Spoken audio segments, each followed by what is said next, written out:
Hello மக்களே, இன்னைக்கு காலையில் நம்ம வீட்டில் என்ன டிஃபன் பார்த்துருவோமா? இங்கே பாருங்க, லெமன் சோறு, அப்புறம் பார்த்தீங்கன்னா தயிர் சோறு. ஓகே மக்களே, அப்புறம் பார்த்தீங்கன்னா இங்கே பாருங்க பொரிச்ச உருளைக்கிழங்கு எப்படி இருக்குது பார்த்தீங்களா? பொரிச்ச உருளைக்கிழங்கு. அப்புறம் பார்த்தீங்கன்னா முட்டை பார்த்தீங்களா? முட்டை பார்த்துடுங்க, ஓகேவா? முட்டை.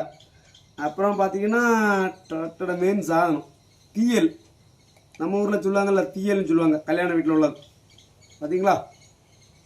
தீயல், தயிர் சாதத்துக்கும் தீயலுக்கும் பக்கா காம்பினேஷனாக இருக்கும் பார்த்துடுங்க. பார்த்தீங்களா? வத்தல் செம்மையாக இருக்கும், பிச்சு சாப்பிட்டோன்னு டிக் அடித்து சாப்பிட்டோன்னு வச்சுருங்களா, சூப்பராக இருக்கும். ஆமாம், டேஸ்ட்டு ஊருக்கான தயிர் சாதம் வேறு லெவலு, அல்டிமேட்டாக இருக்கும். ஊரில் பொறுத்து வச்சுருக்கு, செம்மையாக இருக்கும். ஓகே மக்களே, பிடிச்சிருந்தா லைக் பண்ணுங்கள், சப்போர்ட் பண்ணுங்கள், சப்ஸ்கிரைப் பண்ணுங்கள். பாய். நான் சாப்பிட போகிறேன்.